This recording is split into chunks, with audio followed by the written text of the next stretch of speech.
The hum of the coffee shop was a familiar symphony to me. The gurgle of the espresso machine, the soft clink of ceramic, the low murmur of a dozen separate conversations blending into a blanket of white noise. It was my sanctuary, the place where I, Chloe, a freelance graphic designer with a mild but persistent case of social anxiety, felt both connected to the world and safely insulated from it. My laptop was my shield, my latte my potion.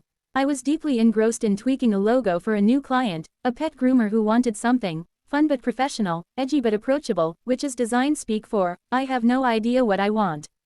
That's when my phone buzzed, skittering across the wooden table like a startled insect.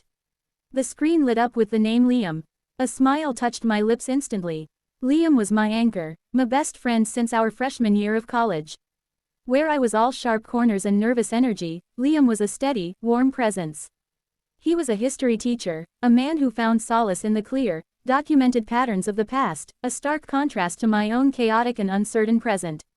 He was the only person whose unexpected call could be a pure delight, not an intrusion.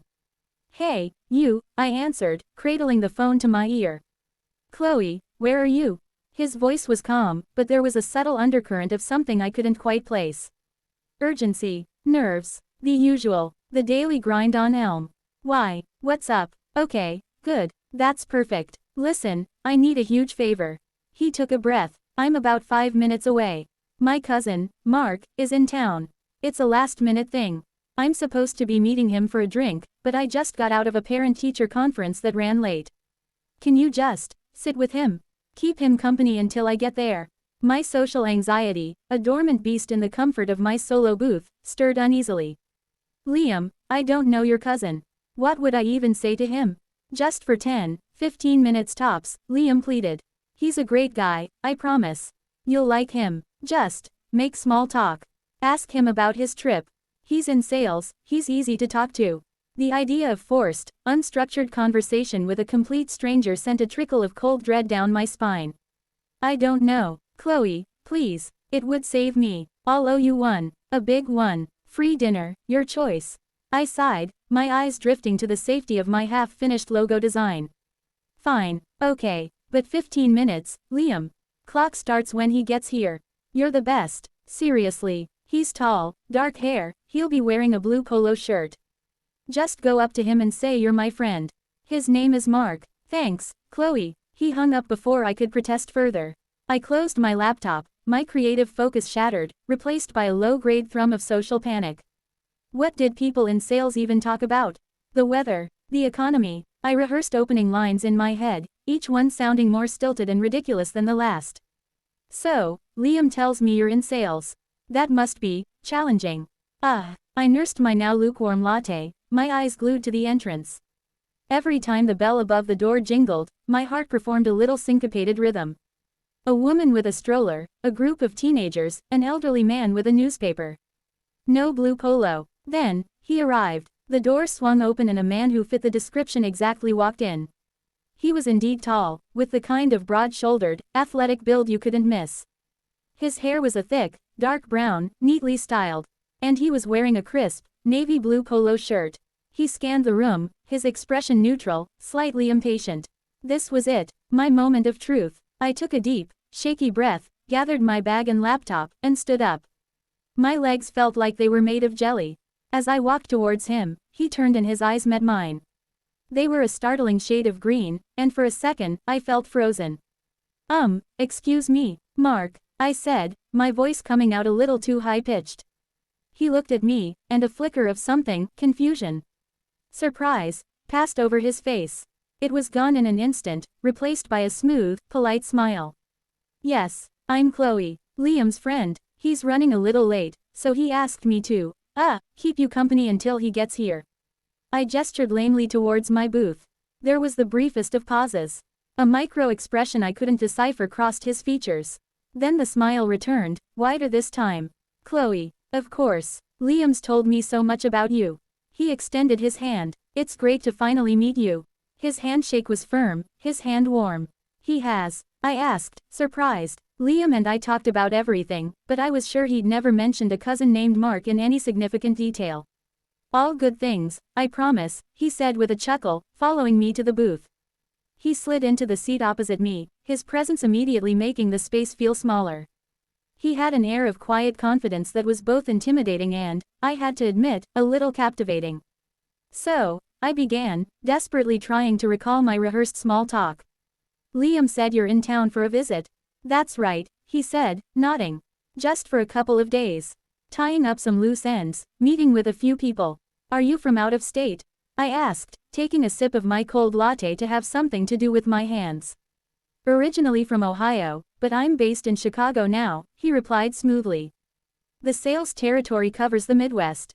Oh, cool, Chicago is great. I visited once for a design conference. The conversation was flowing, which should have been a relief, but something felt off. It was too smooth, too practiced. And his eyes, they kept darting towards the door, just for a split second, as if he were expecting someone else. Or maybe I was just being paranoid, my anxiety reading into things that weren't there. We chatted for a few more minutes about Chicago, about the differences between big city life and our quieter, mid-sized hometown. He was articulate and engaging, but there was a strange formality to his answers, as if he were being careful with his words. I decided to steer the conversation back to the one thing we had in common, Liam. So, you and Liam must have some wild stories from growing up together, I said with a smile.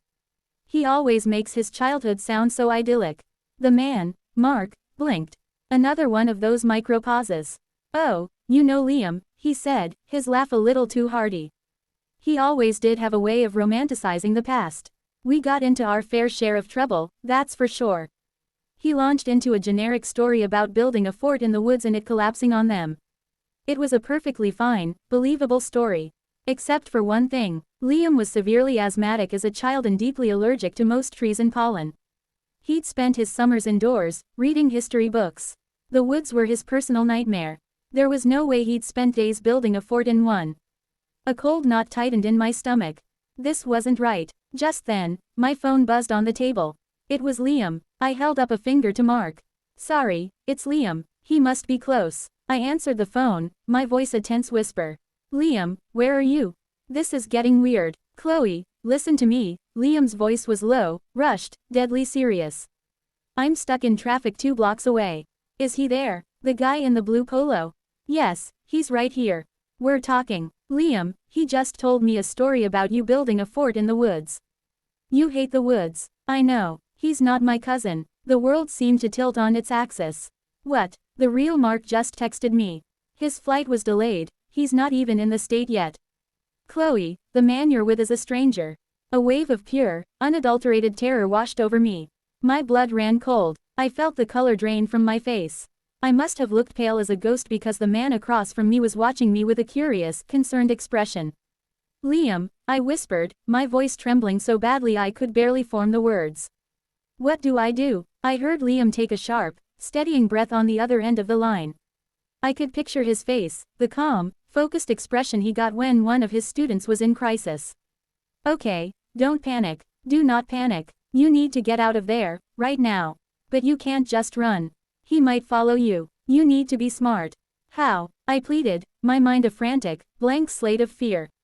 Listen to me very carefully, Liam said, his voice a low, commanding anchor in my rising sea of panic. I have an idea. It's going to feel crazy, but you have to trust me. I want you to hang up the phone. Then, I want you to look at him and tell him that I just called, and that I said I'm almost here, but I'm with the police. Tell him I said they want to talk to him about the car. The car, I repeated, stupidly. Yes, just say it. Say it's about the car. Then, you get up, you walk to the bathroom, and you lock the door. You stay there until I text you that it's safe. Do you understand? It sounded insane. Accuse a complete stranger of a crime. Liam, I can't. Chloe, you can. You have to. His reaction will tell us everything. If he's just some random guy who misunderstood why you approached him, he'll be confused, maybe annoyed. If he's something else, he'll run. Now, do it. I'm right outside. I'm watching the door. The line went dead. I was alone, more alone than I had ever felt in my life, sitting 3 feet away from a man who was not who he claimed to be. My heart was hammering against my ribs like a wild bird trapped in a cage. I could feel the prickle of a cold sweat on the back of my neck. I slowly lowered the phone, placing it on the table with a hand that was visibly shaking. The man, the imposter, leaned forward slightly. Everything all right? Is Liam on his way? I looked at him, really looked at him. I saw the sharp intelligence in his green eyes, the practiced ease of his smile, and now, beneath it, a flicker of something hard and calculating. This was not a harmless man who had stumbled into a strange situation. This was a predator. I swallowed, my mouth dry as dust. I forced the words out, my voice a fragile thread. That was Liam. He's just a block away. I took a shaky breath, summoning every ounce of courage I never knew I possessed. He said he's with the police. They want to talk to you. About the car. The change was instantaneous and terrifying. The friendly, polite mask shattered. His face went slack with shock for a fraction of a second, and then it contorted into something else entirely, a feral, panicked recognition. All the color drained from his face. His eyes, wide and frantic, darted from me to the door and back again. He didn't look confused. He looked guilty. He looked caught. He shoved himself away from the table so abruptly that his chair screeched against the floor, drawing startled looks from a couple at a nearby table. He didn't say a word. He didn't ask, "What car?" or, "What are you talking about?" He just turned and strode quickly, purposefully, towards the entrance, his movements sharp with panic. He didn't run, but it was a hurried, powerful walk, a predator fleeing the scene. He pushed the door open and vanished into the fading afternoon light. I sat there, frozen, for what felt like an eternity, my entire body trembling uncontrollably. The cheerful coffee shop sounds, the gurgling machine, the folk music, the chatter, seemed to be coming from the end of a long tunnel. The world had just revealed a terrifying crack in its surface, and I had almost fallen through. My phone buzzed, making me jump. A text from Liam. He's gone. I saw him leave. He got into a black sedan and sped off. I'm coming in. Are you okay? I couldn't type a response. My fingers were numb. I just stared at the screen as the bell on the door jingled again. Liam rushed in, his face pale with worry. His eyes found me instantly, and he was at the booth in 3 long strides, sliding in next to me and pulling me into a tight, crushing hug. "It's okay, Chloe. You're safe. It's over," he murmured into my hair. I buried my face in his shoulder, the familiar scent of his laundry detergent and his cologne a profound comfort. The dam broke then, and I started to sob, great, heaving sobs of relief and delayed terror. I cried for the terrifying minutes I had spent with that man, for the sheer audacity of his deception, and for the horrific realization of what might have happened if Liam hadn't called. When my tears finally subsided into shaky hiccups, I pulled back. Who was he, Liam? What car? How did you know? Liam's expression was grim. He kept an arm around my shoulders, a solid, protective presence. I didn't know about the car. Not for sure. It was a gamble, a terrifying one. Explain, please, I begged, my voice hoarse. When the real Mark texted me, my blood went cold. I knew you were sitting with a stranger who had, for some reason, willingly assumed an identity you offered him. That's not something a normal person does. I was racking my brain, trying to think of what his angle could be. And then I remembered the news report I'd heard on the radio on my way over. He paused, his grip on my shoulder tightening slightly. There was an Amber Alert earlier today.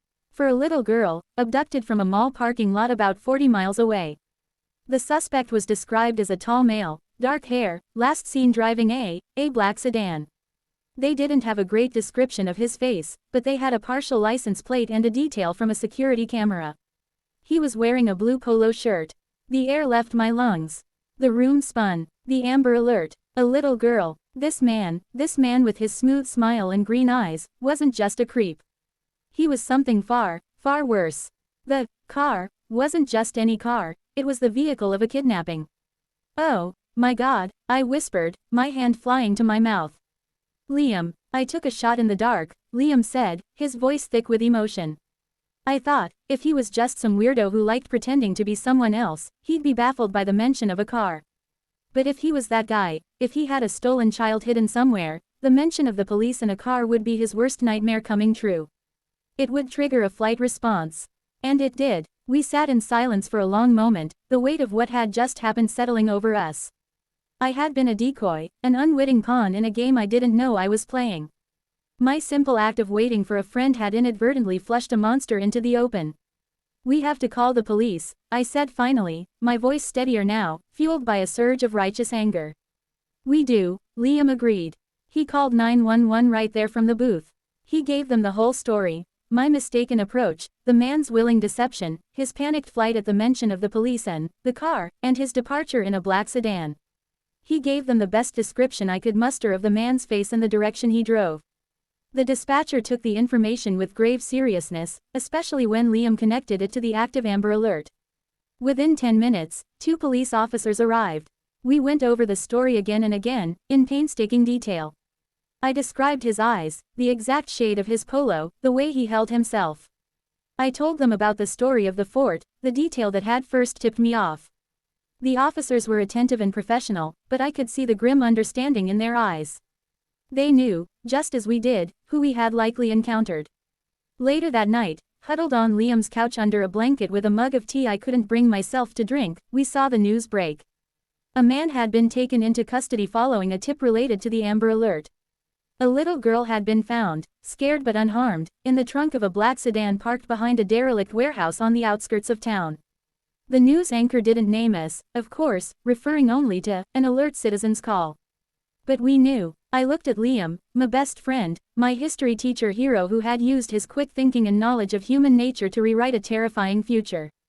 "You saved that little girl's life," I said, my voice barely a whisper. "We did," he corrected gently. "You were so brave, Chloe. I told you to do something insane, and you did it without question. You trusted me." In the moment, on the phone, I was so scared, I admitted. I said, "Liam, I can't. Do you remember what you said back to me?" He thought for a moment, then shook his head. "I was so scared myself, I don't really remember what I said. I was just trying to get you to safety." I looked into his eyes, the memory of his calm, steady voice in my ear as clear as crystal. "You said, it's all right, just go with it." A slow smile spread across his face. "And you did." The aftermath of that day left a permanent mark on me. The cozy coffee shop lost its status as a sanctuary for a while. Every stranger's glance felt loaded with potential threat. My anxiety, for a period, had a very real, very concrete face, a tall man with green eyes and a blue polo shirt. But something else grew out of that fear, something stronger. A profound and unshakable trust in Liam, of course. But also a new, hard-won trust in myself. I had faced a moment of pure terror and I hadn't frozen. I had acted. I had been the instrument, however unwittingly, of a miracle. I never learned the imposter's real name. I didn't want to. To me, he would always be a lesson. A lesson in the hidden dangers that lurk beneath the surface of ordinary life, but also a lesson in the power of intuition, of friendship, and of having the courage, when your world is turning upside down, to just go with it.